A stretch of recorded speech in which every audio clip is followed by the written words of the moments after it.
good evening, Speed Gaming and Final Fantasy Randomizer fans. Welcome to Track 1 of the Summer 2020 Final Fantasy Randomizer Duck Derby. I'm El Markin. Joining me tonight in the commentary booth. Thanks for joining tonight. The illustrious Dangwoo. How you doing, buddy? I'm a lot of breath. I had to run up here real quick. I noticed that we were about to start here. This is Duckling Derby Ale. You've been doing this for 8 weeks. It's a new player thing, but you did a boot camp for 8 weeks to get, what was it? We had an average of, 25 ducklings that participated on average throughout those 8 weeks. This is going to be a huge race. Yeah, it's almost triple the size of our last Duck Derby. So back in January, we had our winter one. I think we had 11 or 12 ducks at the time. And here we've got 30 plus. So it's a nice big field. A lot of crazy can happen. It's going to be really exciting, and we're going to kind of just start things off, throwing them out and letting them fly and seeing what happens. So this is going to be a little bit of fun. So a little bit of fun. I think you're underselling exactly what's going to happen here. For anybody that's out here, okay? If you're looking at these parties here, this is speed and power. That's right. Lord Pizzlebeef, or left front bumper, as some may call him, would call it speed and power, because that's exactly what it is. There's 2 dud locations. We're going fast. Free airship, free canal, free canoe, free ship. The world is our oyster. We're going to go fast. We're going to get tons of experience, and we're going to try and light those orbs as soon as possible. But at the end, we have a surprise I kind of would like to, tell people. Well, tell them what it is, Dang.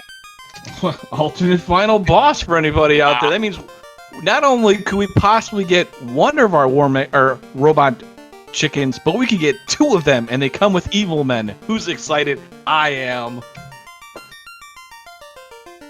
So yeah, it's not only double robo chickens, it's a whole lot of nonsense, and I think maybe we can get Chad to place some bets on once we get a bit closer there. But I like that plan. We've opened up the duck cages.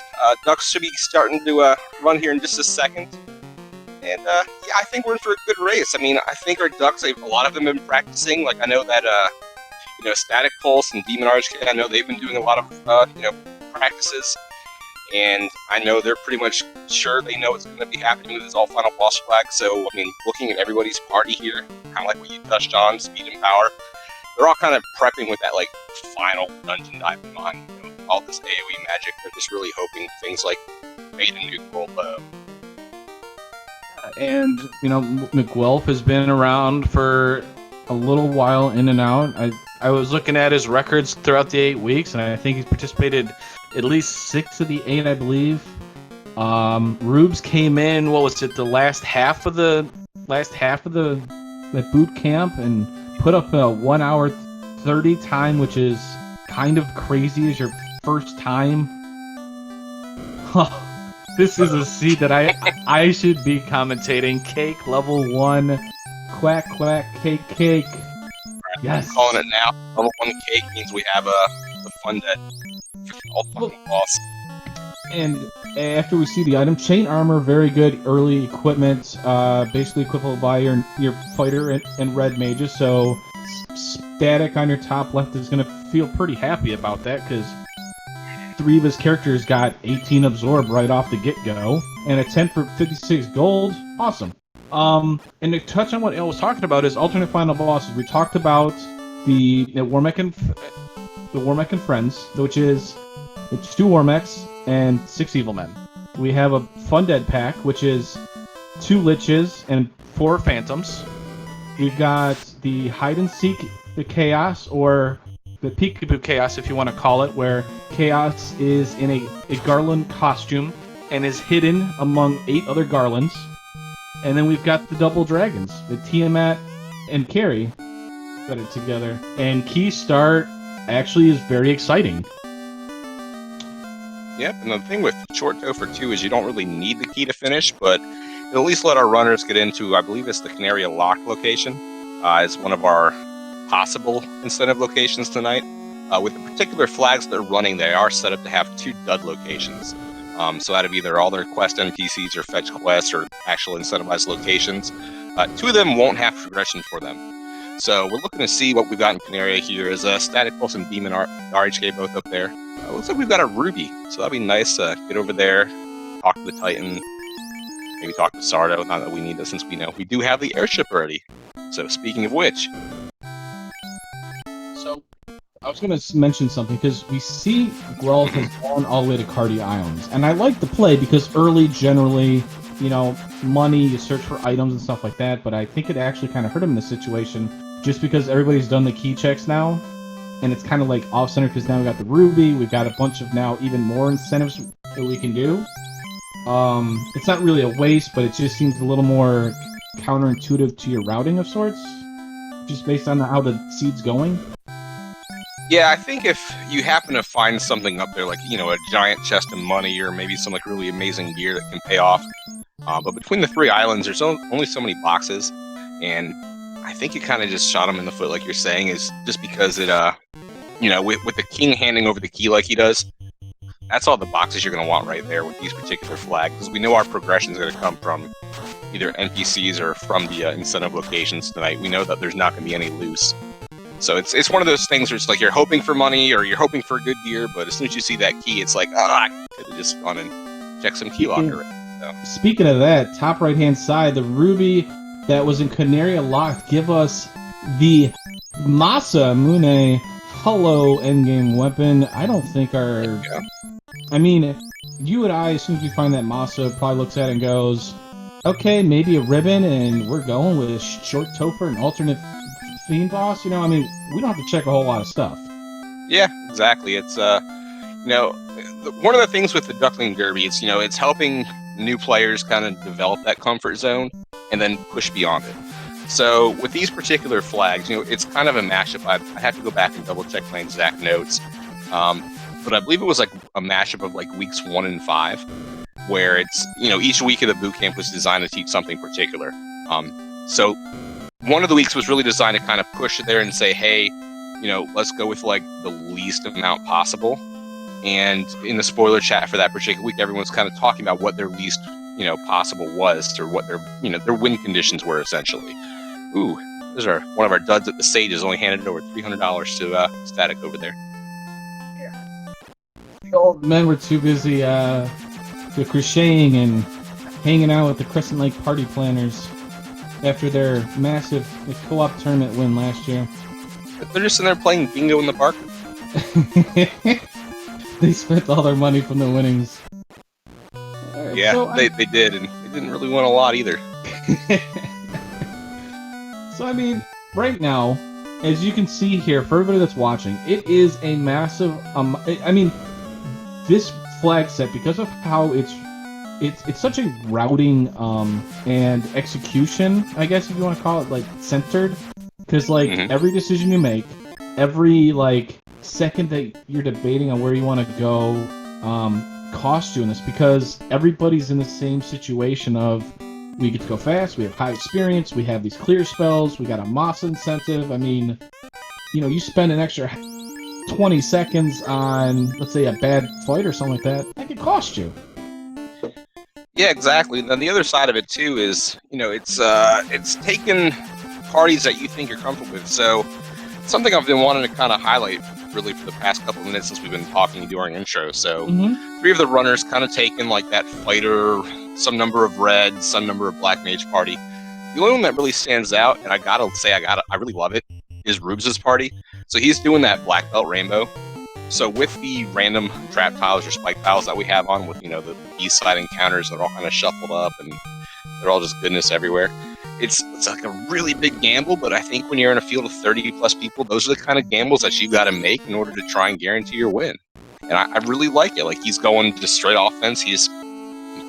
I'm assuming he's hoping that, you know, maybe it's not like one of the giant AoE packs at the end, and that the black belt's just going to really help carry him. So, and you know, it's interesting because, you know, we kind of mentioned that early Masa helps out our fighters, right? And it kind of says, okay, well, short Topher, alternate final fiends, you know, we might be able to get through this without having to get a whole lot of equipment. Now, for Rubes, it allows them to grind that black belt even faster, a solo black belt. And if we get like a double dragon, which generally is more black belt friendly, Rubes could get a huge advantage off of that. Yep, absolutely. So, and just the other side of that too is we have the weapon. We just gotta hope that we find a good tile that's, maybe the black belt can solo down. Like maybe we've got a friendly, Agama tile somewhere, or maybe some other kind of high-tiered enemies that are gonna get put on a thing that don't come in giant packs that he can take out pretty easily and kind of get that XP train going. Fast and temper level 3, so red mages, black mages are all happy. I mean, at this point, most of our runners outside of Rubes, the white mage that Rubes is bringing is, something we should highlight also is that gives us guaranteed safety generally. We have the Invis, we have Ruse guaranteed, we have the life just in case, although it's short Topher, it's not nearly as important, but it can be. Yeah, even with short Topher, you still gotta go through all the other dungeons. So if, say, like lobsters roll something absurdly nasty in this particular seed, maybe having that dedicated life caster will help. Like, I believe that we did see life 2 in the top slot on level 5 magic and Melmond. So at least all of the red mages will be happy. So we've got, life magic and spades essentially across the board for our runners. Because everyone took at least one red mage with them. Red mage learnable, as you said, so that, kind of devalues the white mage sorts too, but Rubes can always Dan it off at that point if he so chooses, or if they so choose. So yeah, and I've just been trying to jump between all 4 screens and check out magic. Like I haven't really seen anything that's just amazing yet. Like we haven't seen the high-powered fade or nuke spells yet. I think we've seen through. I don't know if we've seen level 4 yet, but I know we've seen 1, 2, 3, and 5. Just saw 7 black magic, which didn't have anything. I'm kind of surprised. Oh, there's our level 4 fade, which is red wizard learnable after promotion. Bane is okay. It can do things. So we've seen 1 through 5. There's no nuke. I think the only sweeper we've seen of a decent level, we've seen Harm 4 at level 2, we've seen Lit 3 at level 2, and that's it for sweepers. I'm kind of thinking if Rubes plays this right, I'm going to give him the early advantage just because he has that white mage, so they can pick up Fade in that 4th slot of level 4 innately. They don't have to worry about finding that tail and promoting. Maybe not having to dig out that tail can be a huge time save for him, potentially, depending on where it ends up. So, I think there was actually a Harm 4 spell, if I remember correctly. I think Danny, it was level 2. So, Lit 3, Harm 4, Fundead, we have something that can take care of at least the liches. If, liches roll something nasty. We have Cake, I'm just saying. Everyone loves Cake, except for dragons and right. stuff. So for everybody out there, I know we've been talking about the alternate fiends out there. Because Ella brought it up too earlier when we were doing intros, let's get a feel of what the crowd out there, wants to see. Double Dragons, Fundead, Warmick and Friends, or Hide and Seek Chaos.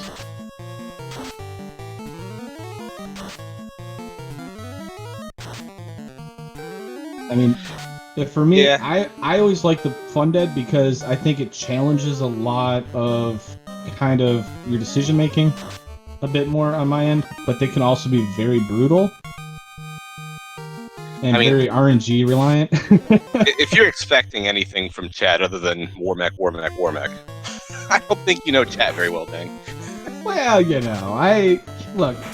just saying, I was hoping. Plus, Fundead allows me to cake Lich, okay?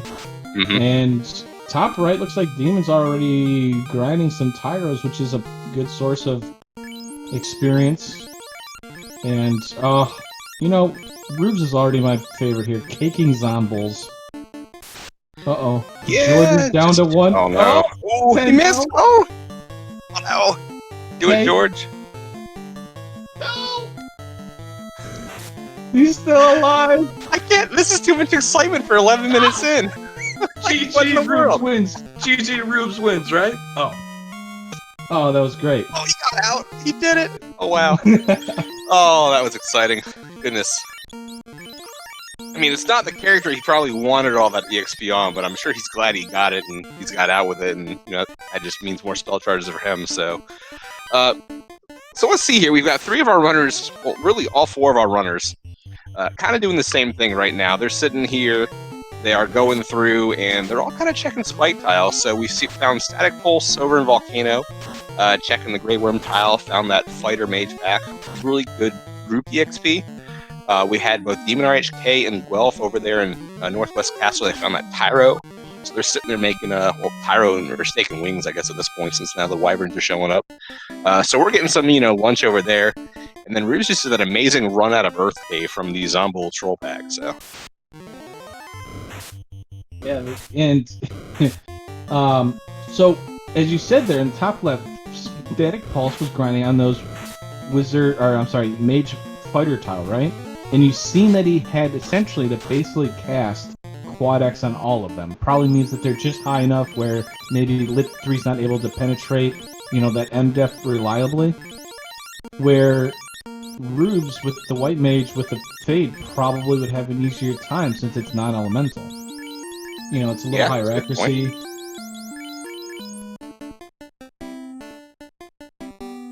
At least to get the black belt up and running. You know what I'm saying? Yeah. I think the only thing holding us back right now, I don't believe we've seen things like Warp or Exit quite yet. So that's really the biggest thing holding us back from maybe taking like a deeper tile grind anywhere. Because if you want to do that grind, the thing you want to do is get out with the levels. And, unfortunately, when you're doing a lot of these grinds and maybe you don't have like the greatest of gear to speak of, you've still got to get out of the dungeon after getting your levels. Because I don't think we've seen gold bracelets in the shops anywhere yet. I don't think we've seen the pro rings in the shops anywhere yet. I take that back. It's for Gaia. I was going to say, yes, we've actually seen pro rings. They were 15,000. I don't remember where they were at. And then the gold bracelets were about 30,000. So yeah, it did 45,000, and you got yourself a mage equipment right away. Starter pack. 45,000. Sorry. Yeah, so the only thing, though, is we don't have that kind of scratch yet. Like, we haven't really found, like, the big money. We haven't really found a lot of the, the really rich grind tiles, or we haven't gotten to grind on them quite yet. So that's kind of, like, the biggest thing right now, is we're just missing that gear to get out of these grinds comfortably and safely. Uh-oh. Rubes sold the X-Cal. Smart play, 5K right there. Helping him out with that money issue. Wow, X-Cal for 5,000? Rip off. I mean, it was 10, but, he gave it to the vendor for half off because he's a nice guy, so. So, Volcano Armory had the Aegis Shield, so we get the tail, we get that stone poison resistance on our knight, very good resistances in general. Art Absorb, in a shield slot. So, our knight looking better if we get that tail. Not necessarily, required since we got a Masa early. It's interesting, a lot of our runners, as we're mentioning is they've kind of been doing like a semi-grind here, and we've had a lot of locations where we can get key items and then grind, which I understand though, because, we got Lit 3, we've got Bane, a Harm 4, not much of a clear spell, so these levels are very important early. I really like how all of our runners are doing this. Yeah, I mean, they're all kind of recognizing the fact that they're seeing, like, these later game enemies really early on in the game. So really, I think my general rule of thumb is the later the enemy shows up, the more EXP it gives you. So I think they all kind of recognize that, and they're taking advantage of it when they can, simply because, the quicker you get levels, the more spell charges your mages will have. And, I mean, each of the parties has 3 mages in it. So the quicker you get them up and running, the easier some of these dungeon dives will be, because, we don't have ribbons yet. We don't want to be, maybe 3 floors deep in, like, Mirage and Sky and take a wipe to something nasty like Catmen. Or, like, the bad men that are chasing Rubes at the moment. You don't want to do those kind of things. So, you get those spell charges early, you give yourself some kind of, like, safety net, and you kind of carry on. So, hey, look, level 5 Warp. Warp, level 5, where was that? Was that in the... second slot in Black Magic. Okay. That'll right, help us out with some of these grinds. Black Mage learnable, Red Wizard learnable, I believe, right? Sounds right. Yeah, because the second and third slots are after promotion, so yeah. Correct. So, I mean, that's good. You know, we at least all have a Black Mage here. And, oh, top right-hand side here, Demon RHK. We're going to take on Carrie here. I'm not gonna lie. I looked down at like Guelph's screen to see what he was doing. I looked over at Rube's screen to see what he was doing. I looked back up at Demon. He's on carry form. Like, where did all the middle of Volcano? Yeah, no. He literally, I feel like he went in Agma floor and said, "Nah, we're good." So I mean, so that's kind of like just pointing out like it's really important to know your flags. Like he knows there's no lose. He knows there's no incentive in Volcano. It's just making that gamble of saying, hey, I don't think there's going to be a ribbon here, or maybe he's saying, I don't care if there's a ribbon anywhere. I'm just going to kill things and move on. And with the boss scaling at 67 to 150%, Masa proves that it can one-shot poor little Carrie for about 780 damage. And once he gets done with this fight here, he's going to light his first orb and take an early lead here, Al. I really like the play. I really like the aggressiveness. There wasn't that many great spike tiles that we've seen. So I kind of like this play here, especially when he's in the upper teens already. Yeah, it's one of those things where it's just kind of knowing what you need to go and getting there and then going. It's just kind of executing. Like you said, he's upper teens. He has that massa. Magic wasn't all that great, but hey, if boss scaling isn't super high, take a shot. Especially if you're going to be able to run down a carry in 30 seconds that it took. So worst case scenario, if you do take a wipe through, like maybe she throws out first turn damage poison or something obscene, at least you can recover from it pretty quickly. It's not like you sat there in full cleared Volcano and now you've got to cherry pick your chests on the way back down. Looks like he's going to go to the Gaia location. He's got the bottle, which I think he's maybe already done, or maybe he's going to do now, which leads to the canoe. He's going to check the shop first, get that nice 24 absorb gold bracelets for his mages. He's already bought the rod for 37k, so he's got access to that earth or lich fight. And there's our ribbon. Better trap treasure tile or treasures pays off. We've got resistances to all elementals on static pulse aside. I like checking that chest. I feel that's a chest that's often overlooked when someone's running, just because it's like, oh, it's out of the way. There's a spike tile right in front of it. It's just one box. I don't really care. But like you said, it's one of the better trap treasure chests that we have in the game. So if that flag is on, yeah, take your extra 7 steps around it and check it out. See what you can get. And for that one, I mean, you might as well, yeah. As you said, you just might as well. I mean, there's really no against it unless you're already in go mode and Earth was the last thing you're doing. Right. You gotta go fast. But in this situation, check it. The flag's there, as you said, and paid off big. It'll be interesting. Will Demon RHK check it? Will Rubes check that chest that a lot of people would bypass just because it's got a spike tile there? Yeah, and that's a good point. I think it all depends on kind of like what you're alluding to is when they route in the Earth Clear. We've seen Demon RHK already pick to go through Volcano.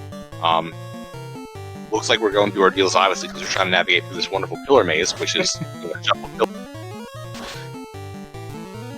But it's just a matter of when they route back to Earth Cave and decide to go kill Lich.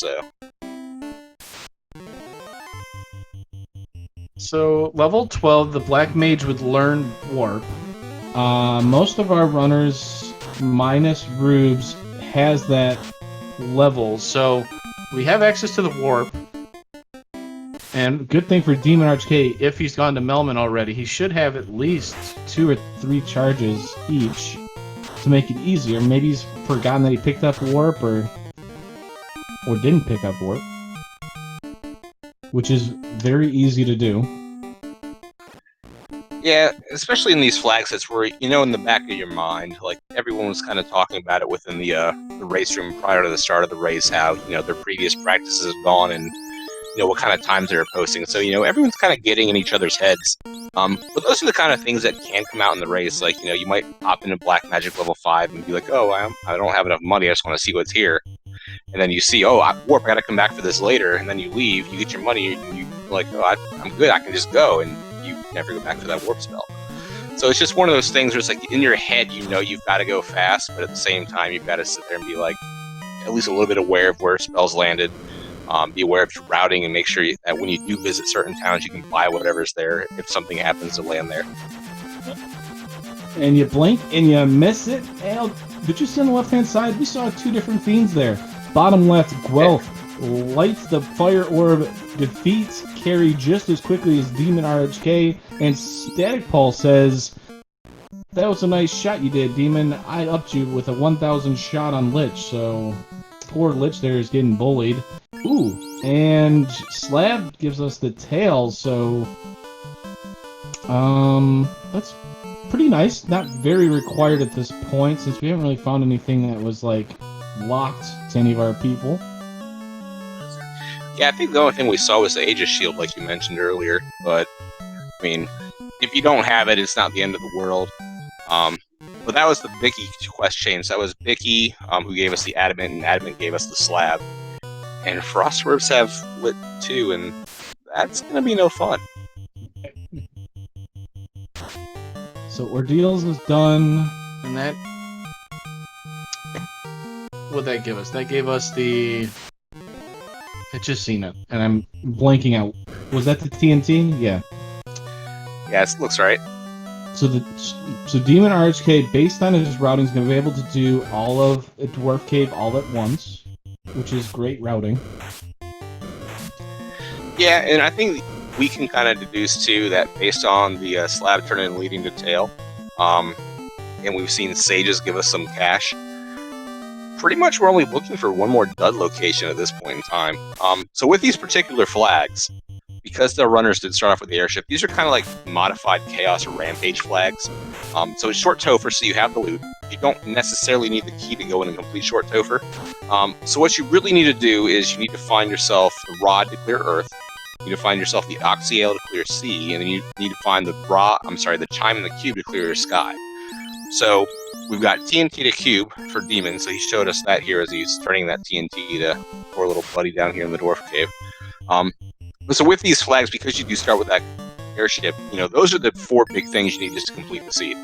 So it's really kind of a race to find those, and a lot of it turns into navigating through those incentive locations and NPCs and seeing if they've got what you need or if you've got to go elsewhere and look for it somewhere differently. So if you're paying attention to the trackers here, Demon RHK is essentially 1 item away from go mode. And that is, he needs the Oxyale to be entering into the Sea Shrine to take on Kraken. Static Pulse has the crystal, which he got from... I missed it already. From the robot, from Waterfall. Mm-hmm. Yeah. it had it there. Ooh, Sarya's with Cremate, making things interesting for Gulf. So, I mean... So Static is a little bit behind Demon here. Looks like Rubes is settling in to, raise up that black belt, which I think in this situation, based on how Demon and Static are playing right now, I think it's going to slightly hurt him a little bit, just because he's doing a grind here, which he kind of has to, but I think with the way that the seed's playing out right now, it's kind of hindering him a little bit, but, Topher, short Topher can do a lot of nasty stuff here. And generally with a fighter composition, you'll see our runners go at lower levels, generally, or underprepared kind of a thing.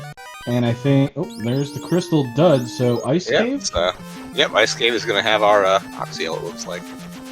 So as soon as Demon RHK goes to Ice Cave, he will be able to enter in go mode. And it'll be interesting to see how fast he hits that gas pedal. And Static Pulse is going. So we'll see what kind of spike tiles are there. Meanwhile, Guelph is going... Got to go all the way to the 4th teleporter, which is by far the worst. When you have another one that takes you all the way back to the entrance. You get a zonk all the way back. Warp. Oh, yes. It's the worst. Ordeals is the best, worst thing randomized ever, and I love it. I mean, speaking of worst thing ever, Medusa's toxic. Medusa's cremate. That's a reset in my opinion. Just reset. Yo, glance too. Yeah. Awesome. Well, yeah, they forced you out at that point.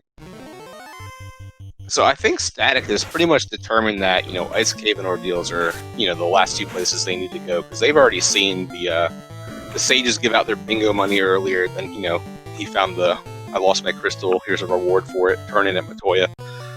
So they're kind of the first one in no mode, essentially. I'm pretty sure, based on what we've seen so far, Demon RHK isn't too far behind. The biggest thing they're missing is just like that Astos turn in with the herb. I don't believe they picked that up quite yet. And he's going to do Waterfall. Interesting. So he's going to do Waterfall. He's hoping that Waterfall will lead to Oxtail, which we know is not. It's a dud location. He gets a pocket full of money from our old lady in the cave, Matoya. Yeah, it's like she posted up, it's one of those "I lost my cat, have you seen it" posters. Except it's "I lost my crystal, I can't see. How am I nailing up this poster on this power pole?" Love it. Rubes saves on the walk down to Lefane, finds out it was Tail, resets out, hops back in his airship and says, "Okay, I don't need it." I love it. I mean, aside from like I said, that MIA nuke spell, there's really nothing that he's going to be looking for necessarily. It's just one of those things where he's got his high-powered spell and Fate at level 4. His black and his red can kind of make do with things like Quake and Lit 3. It's just one of those things. It's a heads-up play by him. It's like he knows he doesn't need this particular item. He's not going to spend the time walking down there. Well, we do spend the time walking down there, rather, but we don't spend the time walking back just to kind of walk out with it. Yeah, exactly. So, I mean, the only big difference between, obviously, the 3 runners with fighters is Static Pulse did the early Earth play, checked the chest room that's just before Vampire, where the spike tile is. Oh, Dragon Armor for Static with a Sun Sword, too. Hello, that's pretty nice. So, that tail promotion's looking even better for him. But the one big difference is Static Pulse did that chest check just before Vampire, found the ribbon. I mean, that is probably the biggest difference now between all of our runners right now. Yeah, and a lot of our runners just kind of hit the same dungeons too, and they're all kind of picking up the same gear. And like you're kind of pointing out, like that's the one big standout find that we found so far. And here is the biggest telltale sign here, at least for Demon RHK, which is, I feel, is the one closest to Static, at least in the progression and, in that kind of thing right now, is, does he check that chest? Because if he does, then we've got a two-way race right now that we know of. Like, Wolf is right behind him, and Rubes is right there too. It's just, those two probably have a slight Topher entrance advantage. And with Demon checking that chest, I think he might check it. So, it definitely evens out our 2 top runners here. Or our top side runners. Yeah, and, just to throw in there too, these are just 4 of, what, we have 30 runners essentially going through and running this tonight. So we don't really know what's going on with the other 26. So we're just kind of sitting around waiting for people to, finish up the run here. Then we'll kind of go through and see how everyone else did. But it's one of those things where, oh, there he is, he's checking that chest. Smart play. I like it. Yeah, I mean, he checked the one above the Vampire, which I like to check that one too. It's, maybe cost you 1 or 2 steps. And I've seen a lot of times where some, things have been hiding there. Or it's, or it's burned me. So, I like it. Yeah, I started calling that chest affectionately the Asher chest. Early race that I did with him, it kind of burned me because I had a key item in there, and he found it. And I was like, oh, I'll never skip this chest again, so I've made it a case to never skip it. And like you said, it's not like it's super far out of the way. It's not like you're hitting up that far right, off in Nowhere's Land chest on Earth 3. Everybody hates to see something land in. Oh, and Demon's actually checking many chests here. He doesn't feel very confident about any of this stuff right now. That's interesting. I mean, maybe not confident, but, you know, not comfortable enough. I think it looks like, at least from my perspective, he's either hitting kind of like greed chests along the way, or he's checking the rooms where they have those better trap treasure boxes in them. And that one is one that had it, so that top left one that had the Opal Gauntlet in it is one of those better trap treasure chests. So, I mean, if you're going to go in there and check it, maybe hope for a second ribbon, or maybe hope for something else, maybe like Dragon Armor, things like that. You know, there's 4 other chests there, why not check them all? So, I don't dislike this play there. I think it's smart, and, you know, hit up that, you know, the better treasure box, essentially. I guess I'm just more surprised because I don't see a whole lot of runners generally check those chests, kind of, you know, outside of, like, I don't know, when you're full clearing for loose and stuff like that, so it's kind of weird to me, but yeah, I mean, I've done it, you know, and I'm just like, yeah, I'll just check them, and I mean, there's a bunch of chests there, a couple extra steps, warp back, who cares? Yeah, and I think having warp is really what made that an easy choice to do. Like, if you didn't have warp, I'd probably second guess doing it myself. Just because it does save you all those steps back to the staircase, so you can get back on the path over to Glitches for. But with warp, I mean, it's not like you're really losing anything, but like maybe 10 seconds, if that.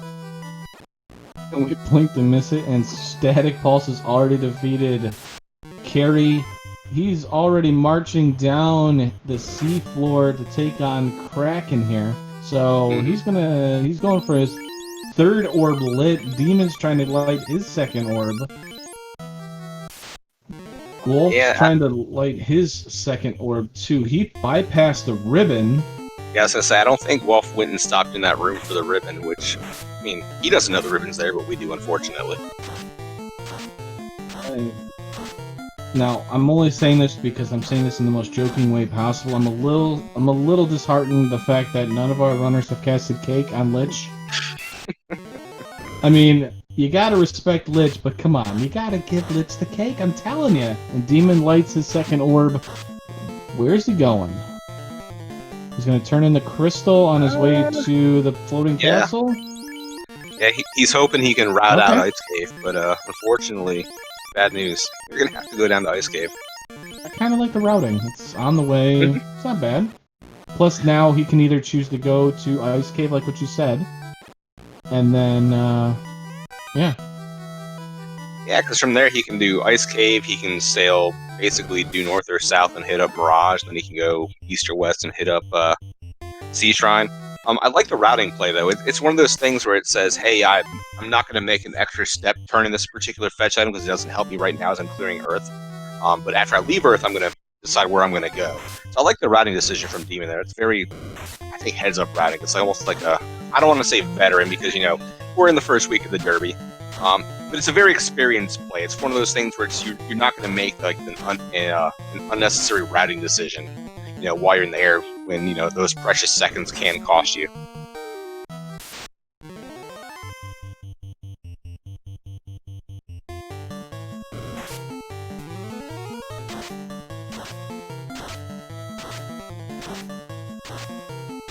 Alright, so Guelph knocking out Lich, lighting his Earth Orb. Static still diving down, making his way down to Kraken. Demon's gonna go through. I'm gonna be curious to see if Demon hits up this particular incentive chest here with Warp and then just leaves. Or if he's gonna continue down and kind of check the boxes that are here buried further in ice, because I don't believe we saw anything really great. Dragon armor? Was that where the Dragon Armor was hiding at? Yeah, it was in that 6 chest room where the Frost Wolves are hiding, but he says nope. Alright, so he's gonna go and he's in go mode. Static Pulse is maybe a cube away, maybe he's gotten it. Cube train from TNT, so I don't believe we've seen Static go through ordeals quite yet. So I'm pretty sure that's where they'll be going after they knock out the squid. Okay, so this gives Demon RHK a little bit of a catch-up period. A little bit, it's not much. But it'll be interesting, you know, how fast can Static Pulse get through ordeals, and how fast can Demon RHK, you know, prevent his greed from overcoming him as he tries and clear out the water and air floor. or air bosses. Mhm. Because, depending on how greedy the demon is, checking chest really determines how we're going to look going into that fourth Fiend dungeon. And Kraken didn't put much of a fight there. Static Pulse basically casted fast tempers and said, see you later. Which makes sense. We got a Masa, we got fast temper, and a 20-ish night. I mean, what's Kraken 1 really going to do to us? Yeah, not a whole lot with this scaling. I mean, the only thing we could have done differently is if we had, like, Bane or Brack, but, we work with the tools we're given, and when you're given a Masa, within the first 10 minutes, you say, okay, I'm gonna lean on this pretty heavily throughout the season. We were given a sushi knife, and we're using it well. Oh, absolutely. Alright, so Demon's gonna follow the same kind of pattern and static. It's gonna be interesting here. How, what kind of encounters is Demon going to get compared to how long static takes to get through ordeals? Rubes is making his way through, grinding some fighters, mages, I believe checking some chests there. And Hey, he checked out that tile. I think he's gonna keep on going through there, just trying to pick up a couple extra levels, it looked like. ooh, I like this sneaky check by Static Pulse there. That's the Mud Goal spike tile that is in ordeals. A lot of people kind of bypass that, and he checked it, so nice, cheeky check. I call it cheeky because some, especially newer runners tend to forget about that spike tile because it's a linked chest. Mm-hmm. Yeah, and unless you're really hunting for like a specific trap tile, like you said, a lot of people just completely skip it. I mean, you walk in there, you can take a fight. If it's nothing good, you still got to walk out. If it is something good, you still have to worry about all those off-encounter fights. And if you don't have a ribbon, I mean, Static at least does. But if you didn't have a ribbon, we saw Medusas aren't very friendly. They've got Toxic, they've got Glance. So if you happen to catch Medusas off step in that particular room in this seed, it could end poorly. So kind of like a heads-up play, just checking it, realizing it's nothing good, and then just leaving. Yeah, and I think it's interesting because, I mean, the percentages aren't that high, right? But if you get something like the Funded, which, for anybody that doesn't know, and I've explained it earlier, it's the 2 Liches and 4 Phantoms. Well, the one thing with the 2 Liches and 4 Phantom alternate final bosses, they actually get a percentage increase on top of their already, percentage scaling. So that alternate final boss can actually exceed the ceiling of 167, or I'm sorry, the 150%.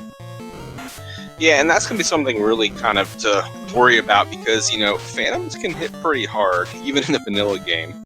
And the last thing we want to do is give Lich 2 like his vanilla script, where, maybe we get 2 nukes coming out at us right off the bat. So I think checking spike tiles is a smart play here at this point. You never know where you might have to sneak back to grab a couple, spike tiles or grab a couple levels off of it, just to maybe get past a roadblock boss. We got a leg race here, L. Top there, and coming right behind them is Guelph. He is essentially in go mode. He's just got to turn in that herb to get the chime, unless he's already done it. I don't believe so. So he's right there. Demon's about to take on Kraken. Static just got the TNT that leads to go mode with the cube. We are going to be holding hands going into the Mirage Tower. Yeah, I'm kind of curious. I believe I saw the herb in Guelph's inventory, so I'm kind of curious as to why they didn't turn it in on the way up here. Aside from maybe gambling that, maybe Chime is in here, but I feel like walking in and waking up the Elf Prince is a pretty quick check, especially compared to navigating into Waterfall here. Yeah, maybe he's banking on it being there and then he just has to go, but it's a weird decision, but hey, you know what? We've all been there. We know that what the running, speed running does to your mentality. Like, you think of one thing and you might kind of focus in on it too much, and it kind of like messes you up a little bit, or, you get a little tilted off of something, or anything happens. Yeah, or, even if you, you're kind of getting in your own head in these particular flags. So something we talked about frequently during the boot camp was that, it's a little bit different when you're running the seed by yourself, like when you're running the weekly. You're sitting in your house, maybe you're kicked back, drinking whatever beverage you want to drink. It's quiet. You can sit there and you have time to sit there and reflect on your choices. But in a big group race like this, where points are on the line, and if you want the prestige, the Duckling Derby 2020 winner, title is up there for grabs. When you have stakes on the line, that's kind of where you can start getting in your own head and just kind of, oh, I tend to do XYZ play, and then you decide, oh, I'm going to go elsewhere. Then you see something, you forget about your original play. So it's constantly a battle of, like, against yourself and against what all the other runners are doing. So it's kind of a different mentality compared to running seeds by yourself. And alright, so Demon RHK enters about what? 42, 10, 42, 15? Yeah, right around there. And Static Pulse is grind. Oh no. I'm saying this because we, the people that, we in the broadcast booth, the viewers, can see the overview kind of a thing. We're like, oh no, he's falling behind. You can take levels as you're going through Mirage and, the floating castle. Especially at 22 with Amasa. Okay, only one level. Okay, that's fine. He wanted the one level. Cool. Okay. Yeah. The only thing I'm going to question at this point is why we wouldn't have promoted first. And I think maybe that's what they realize is like, hey, why am I still a fighter? Oh, nope. We're not going to turn in the tail. So I guess it was just a one level thing. I guess we're not going to worry about promoting over there on Static Pulse's side. So that's good for them. That allows them to be about, what, 3 floors behind the demon right now. We're going through a spike tile with a bunch of vampires, which is actually not a bad spike tile. Yeah, especially because I believe the vampires roll pretty low, so... I think that's a spike tile, right? Yeah, that's the blue D tile that he's on currently. Oh, no, it wasn't. Okay. Oh, never mind. Yeah, like, I thought it was a spike tile. I was like, that's not too bad. Free encounters... Rock goals? Yes, please. Unrunnable. So this is one of those encounters where it's just like, So we promoted, but we didn't go back for Fade. Static Pulse didn't promote, so he doesn't have Fade. So it's one of those things where you've got to either just chip at him with, like, Lit 3, Fire 3, or take a couple rounds with your Masa to kind of knock them all out. Yep. And the Roots is almost in go mode also. I mean, he just picked up the Oxtail in Ice Cave. Just got to turn... Yeah. He just has to go to Ordeals, right? I just got to turn in the TNT, actually. Oh, he's already got the cube, yeah. You're right. Mm-hmm. Okay. So yeah, he's looking good too. He's catching up. White Mage is down. He's going to 3-person party. Both our top runners here are basically the same level, ironically. I mean, literally, the Knight Fighter is 22. Most of the other casters are level 20. Guelph is in the water floor, or, trying to take on Kraken. He just needs to talk to the Elf Prince. And they're in go mode. I mean, this is going to be great. I can't wait. One thing I want to point out, too, is that because he did a little bit of Epidextric grind and kind of went down to a 3-man, Ruben's black belt's 25 already. So depending on what kind of fights he takes between here and the end, he could easily hit 32 on that. And that's kind of really one of the first big checkpoints you want to hit for your black belt when you're kind of using him as your DPS character. Give me those slimes, yes. And you're absolutely right. I mean, you're already 25. I mean, that's great. Now, the only problem, I don't like the 3-person party necessarily against alternate final bosses, but you know what? At this point, you got to do it. You got to get that black belt at 32 the quickest way possible. Walking grinds are a little rough on black belts, in my opinion, but you know what? He's making it work. And Kraken's being fought on the bottom left. Survived at least 2 turns so far. We're tempering, no quad Xing, nothing. We are just buffing up this Masa-wielding Knight. 8 hits for 1,000 damage. See you later, Kraken. That is a 3rd orb lit for Guelph. One Sashimi knife thing. That's right. Sashimi knife. That's right. Talk to the Dark Prince, or the Elf Prince. And he's going to be right behind our two top row runners here. And Demon is just before Tiamat on the Bridge of Destiny. Will we see the Warmac chicken? We don't know, but Static Pulse is also got to get through that Bridge of Destiny. If you want to see that, let's get some Blessed RNGs out in chat. Although at the same time, I kind of don't wish it on them, because this is going to be one heck of a close race.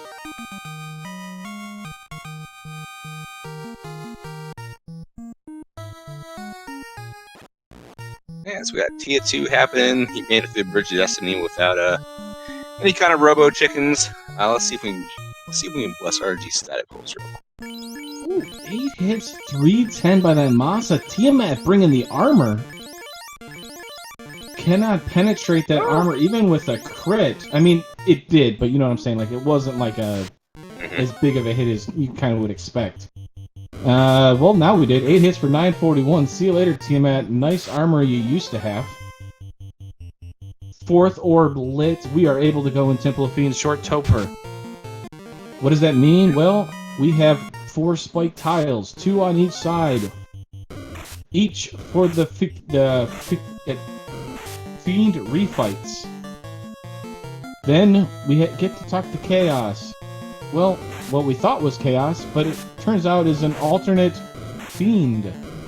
There's 4 options that we could run into. It could still be Chaos. True. Just he's gonna have a lot of friends with him, and he's gonna be in costume. Yeah, right? Literally a wolf in sheep's clothing. Literally. Bring him back to this, the dreams of playing whack-a-mole at the carnival. Oh, you know what? And we should highlight that, by the way. So one of the cool things about the hide-and-seek Chaos is every time you take on that fight, Chaos moves. So he's never in the same spot. So that's one of the cool little things that our devs did here. Bottom right, Rube's taking on poor old Lich 1. Cast the cake. Cast the cake. Oh, come on. I think I need to start influencing our ducklings. Cast the cake on Lich. At least one. Come on. I was wondering the same thing with Draco Crowley. Where the Bless RNG went off to. I don't know where that's from. But I wish it was back. So, second orb lit for Rubes. Static Pulse about to try and defeat Tiamat. Tiamat slowing down. Ale. Alright, what do we got? Ooh, we're checking chests here. Interesting. I like it. I like it. Ooh, ice armor. Alright, Ale. What's your opinion? Warmac? I'm going left. You're going left on this one? Alright. I'm going left, and then I'm going to hope for, I don't think we've seen enough Warmac. So I think there's no better way to start off the Duckling Derby than with 2 Warmacs as the final four. Static Pulse takes on Tiamat. Tiamat 2 refight shown up. Demon's actually going to take this fight. 4 hits. That's a decently... Oh, no, the fast wasn't out yet. So, slightly evasive. We at least dodged 1 swing from Moss. I believe that knight is 24 for that 5th hit. We're casting more fast, more temper. You know what I just realized? Tornado comes out. That's a non-elemental spell. Demon RHK. A couple of those black mages are down on their knees. Well, I mean, spell-wise, Invis 2, Ruses, I didn't really see him, but Masa swings dices and slices, says, see you later, Tiamat 2. All I seen was Invis 1. Yeah, I don't think I saw Invis 2 myself either. Looking back at the notes either, I don't think we've seen it, so it's got to be a higher level spell, and since everybody except for Rubes took a red mage, they're never going to be able to see that Invis 2. Yeah, we haven't seen a white shirt, which, is really hard to find, honestly, because, well, we have to check a lot of chests, which this Flexit doesn't really encourage. Invis 2 we didn't see. Bruise I didn't see at low level, so our knight can't learn it. So, anything with high melee could be problematic for our runners here. I mean, even depending on what rolls, too, even some non-melee stuff can be problematic. Like, yeah, melee might be, like, the least of our concerns, depending on if we see, like, tornado, swirl, nuclear, nuke blaze, any of that good stuff.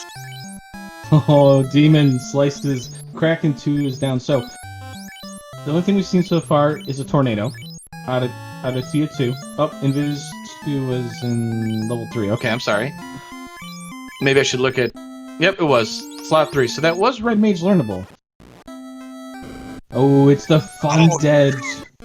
Alright, I guess I can say I called it way at the start with that level 1 cake. Oh, okay, so Demon's going with Fast and Tempers on that night. Phantoms are doing what Phantoms do. Liches with Nuclear to start with a Fire 3. And Lich has over 660 HP. This knight is not... Oh, and stop. Okay, so... Ribbon becomes even more important. Oh, absolutely. That black belt now is looking a whole lot better because Nuclear is active. Okay? That MDef on that black belt has become exponentially greater.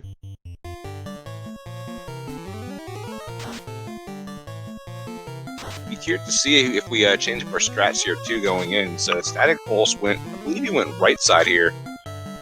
So it looks like Kraken Lich on the right side. We have Tiamat Carry on the left hand side. So Static's turn to look at it.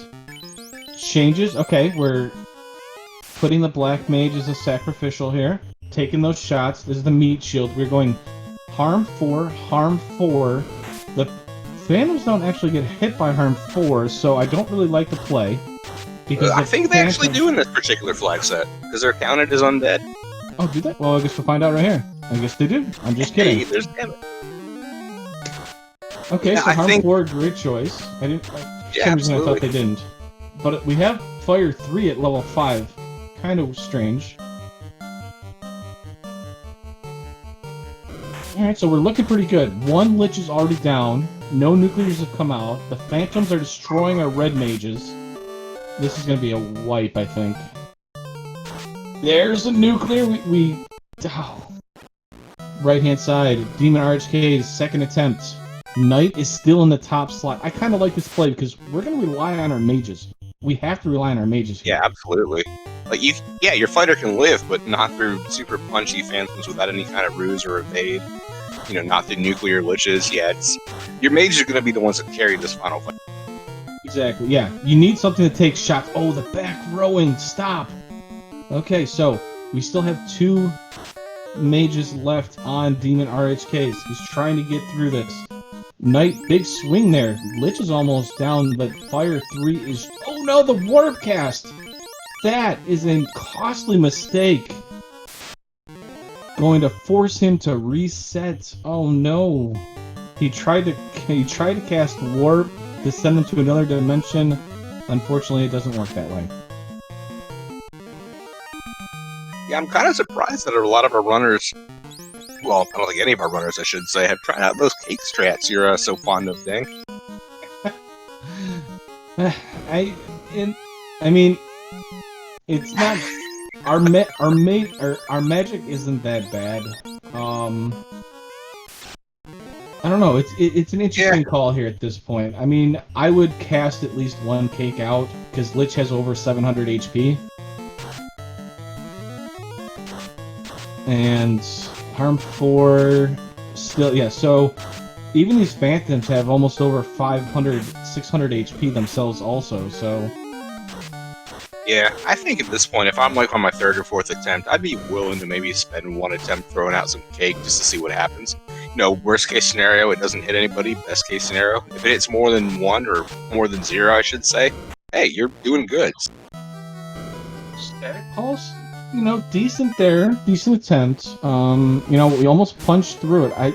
I like the Fire 3 over the Harm spell because the Harm spell doesn't gain a weakness accuracy buff, if you want to call it, or whatever.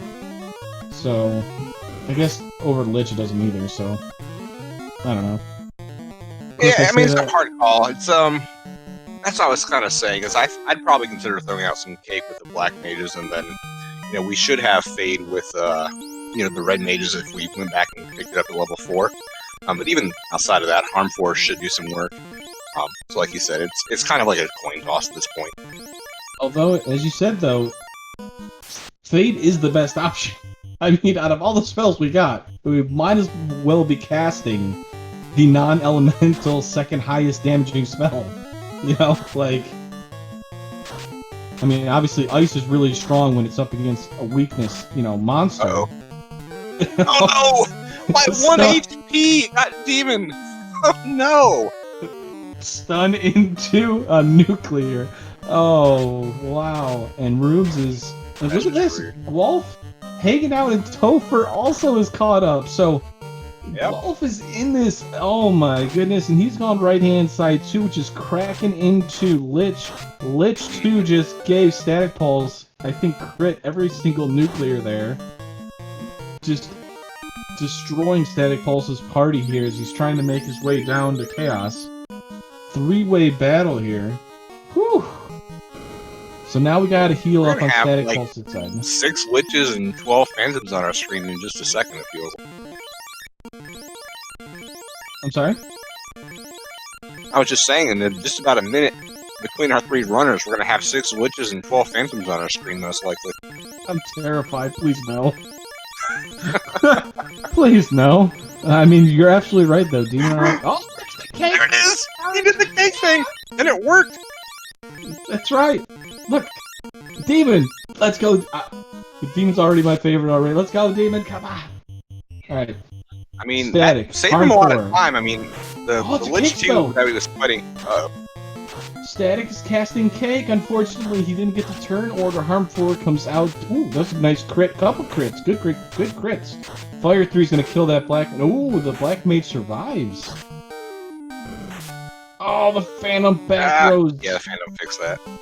Top right, Demon. First turn here. Fire 3s. Okay, we got... Okay, it triple digits on almost all the things. The Phantom comes back with a 346 shot. Rude. And, wow. That Fire 3 didn't do as near as well. No, it didn't. So the Knight does what it's supposed to do. Took the shot. We're going on the next turn here. We need turn order. Turn order. Okay, here we go. Turn order. Fire 3 comes out. We got some triple digits. Ooh, okay. Kill the Phantoms. Oh, this is gonna be rough. I got 2 of them. Oh, they got sleep touch. Crabcake's pointed out they have sleep touch. Are you kidding me? Fire. The Lich says that's a nice Fire 3 here. Have one of mine. Now Guelph's getting his first look at the Funded Pack 2 down here in the bottom left. And he hasn't been 2 though. Ooh. That was just as quick of a reset as the other 2, unfortunately.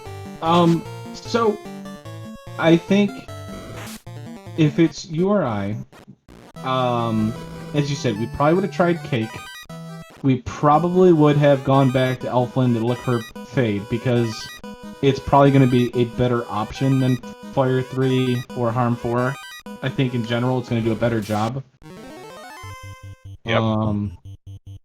But I mean, it's one of those things of hindsight and us not being the runners is do we want to keep gambling on RNG, our turn order, or, I mean, there's just so much into that. It's hard to say. Yeah, and that's one of the really hard things to learn with this particular game is when you need to stop diving and maybe redirect your attention elsewhere. Like maybe some levels will help. We saw, the Snake and Wings down there in Northwest Castle, which is where Guelph's at. We saw the Fighter Mage Pack at Volcano, which we had a couple runners riding on earlier. At what point do you stop this? Because let's look at it from a more objective standpoint here. We've got 6 enemies. 4 of them punch really hard, and that's apparently all they do. 2 of them have nuclear right off the bat. And they can put you to sleep if they punch you, which effectively makes you lose a turn. So I don't like my odds here, especially not, if I'm lacking things like Invis 2, if I'm lacking things like White Shirts, if I'm lacking things like Nuke and Fade, where I can kind of just out-damage them before they can kill me. So I think this is one of those times where you have to do, I like Guelph's play. I like the fact that he left, that he's getting more levels, because more levels directly equates to more HP, which means you can stay alive longer, so you can do more damage, so you can kill the boss. Yeah, I mean, and more HP, I think, is what... I mean, you really need the HP on your Knight, I think, is because your casters are going to get one shot pretty much at any point against the Phantoms. Pretty much. Outside of, a non-crit. You might be able to survive 1 or 2 shots, right? but a crit, your casters are down. So the idea is to keep that knight up in that top spot as long as possible, and those casters need to kill everything basically. And I think, as you said, maybe one cake, and you do AoE clear spells. You hope that that cake with that 20% chance works beautifully and at least takes out one lich early. I mean, even if it takes out, a phantom, that's one less thing punching you for 200 plus rounds, so that'll help your mages live longer as well. Static So I pulse. think the other thing that would help here too is, so whilst diving back in after his grind, we've been focusing on those three, but Yeah, kind of like just creeping up on everybody. Rube's knocking out Tiamat. He's got his 4th Orb. He's doing some last minute stuff. I believe his black belt's like 29 or 30, so not quite at the 32 breakpoint yet, but he's right there. So yeah, it's going to be interesting because, well, okay, so the one downside though for the black belt in this situation kind of is, yeah, as Crack Cake unfortunately isn't very good. You know, it's actually a decent spell, Zap. Yeah, I was gonna just as Crack Cake had pointed is Zap or the other time elemental, the paralyzed, stop, because their MDef's low enough and stopping them can actually do good enough or hit that. Generally, whenever there's an alternate fiend boss, I will make sure to pick up one of those time elementals for that reason, just in case we're up against a fun dead.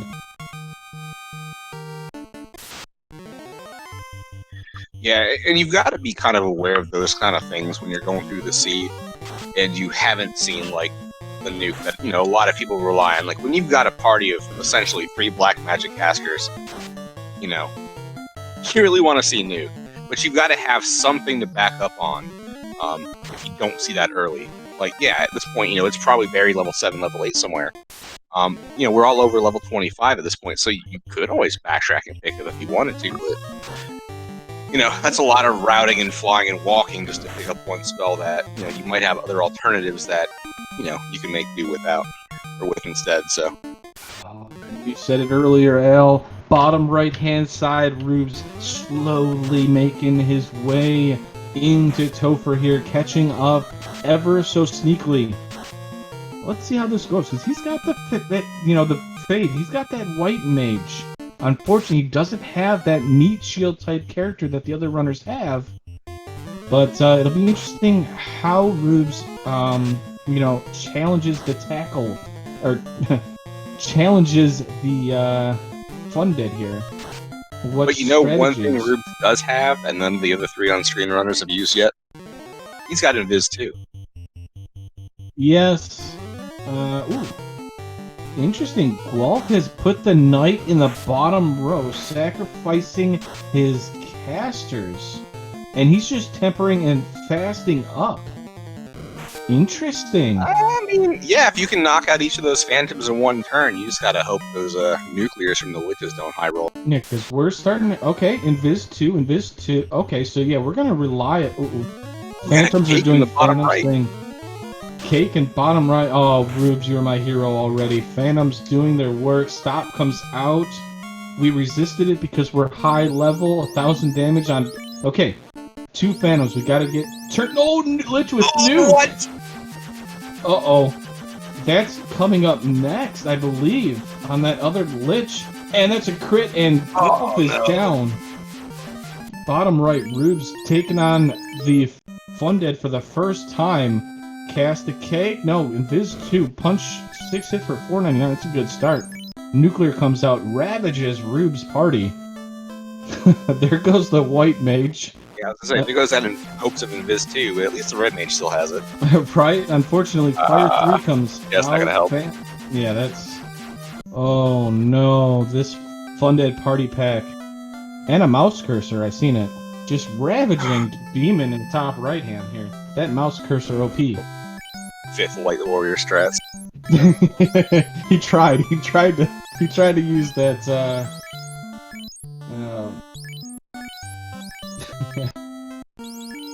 Alright, so we're seeing a reset here. Static Pulse has now promoted now after wiping a bunch of times. got the tail, or did the promotion. I think Static was promoted earlier, but they went to Volcano to do a quick grind on the mages and fighters to get some more levels and HP on them.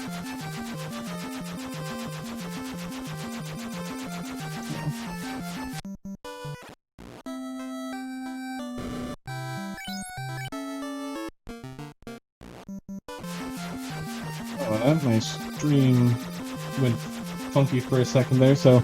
Yeah, so slight hiccups.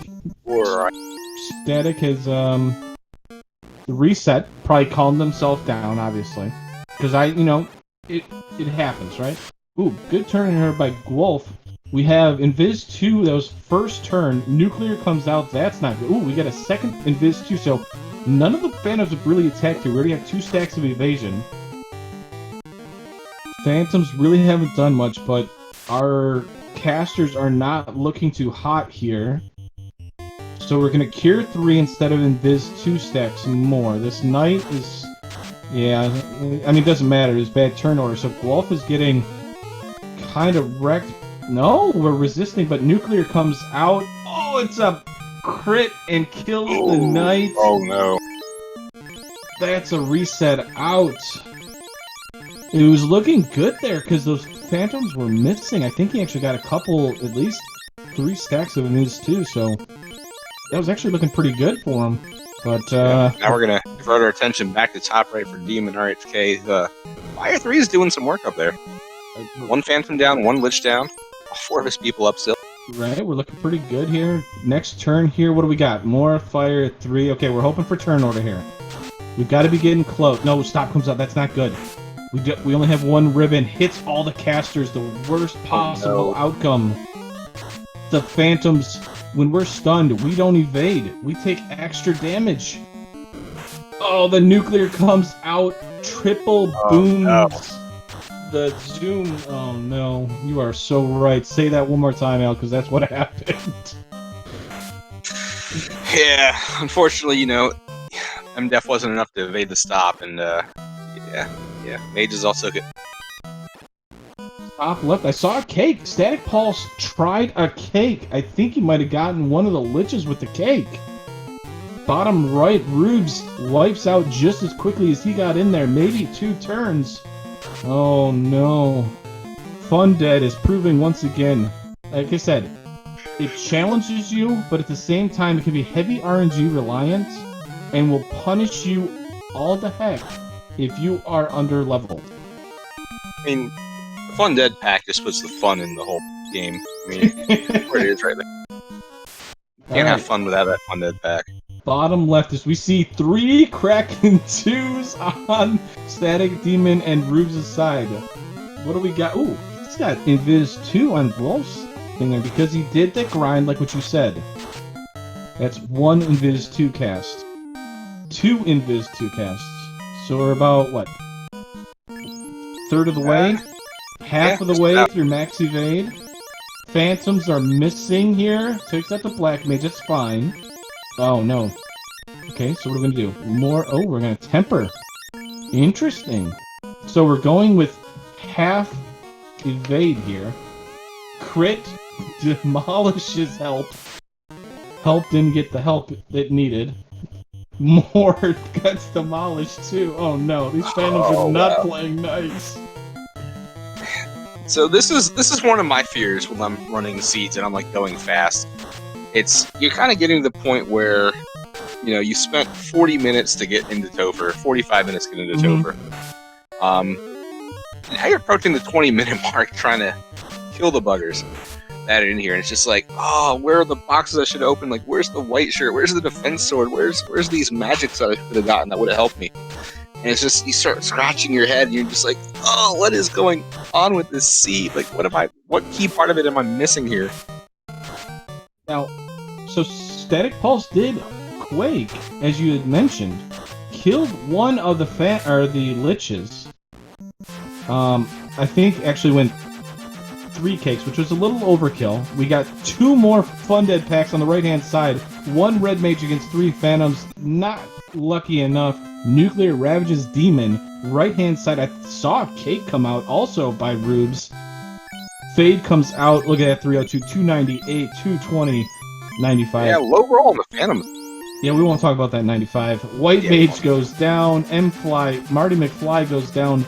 Biff can't handle the punishment. And we only have 2 runners in Temple of Fiends now. Demon RHK and Rubes are the only ones that are still in Temple of Fiends here.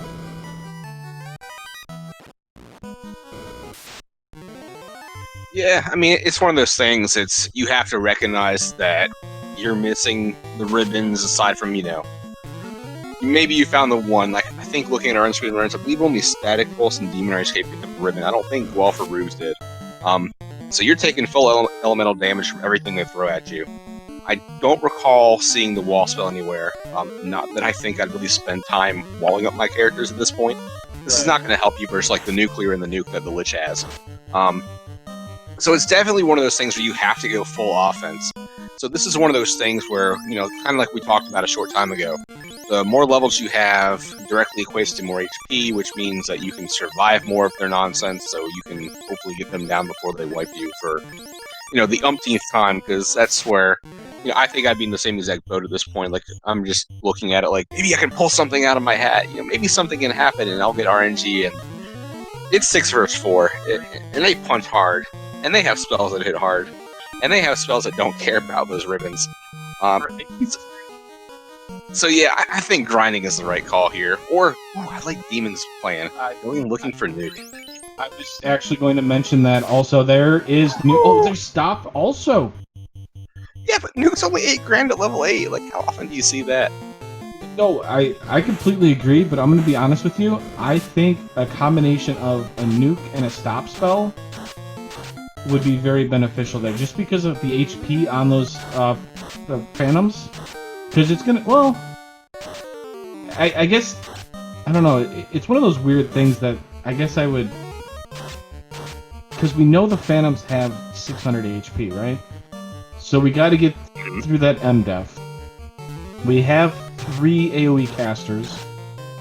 Oh, and top left your static pulse is looking good. Throwing out Harm 4 on the Knight. I like that. Get rid of that single target nonsense with the Masa. It was a trap the whole time. There it is! Oh, there he goes! Got the clear. Harm 4 added to the Knight gives us 4 AoE. Static Pulse is able to finish it. Be our first on-stream runner to finish. GG to Static Pulse. Nice. How do we want to say this? Nice change. I'd say nice adjustment. I mean, the single target stuff wasn't working, so you reassessed, figured out what we could do to get the Knight more involved than just swinging one time around at something, and Arm 4 was the answer. So, and I should have, and as we said, it's really easy for runners to overlook things. I think we kind of overlooked the fact that a Knight could learn Harm 4. We knew the Red Mage had it, but we kind of overlooked it because a lot of our runners weren't gaining levels with a Knight. So, but you only needed 1 or 2 casts of it, which is, a couple odd levels, and you're done.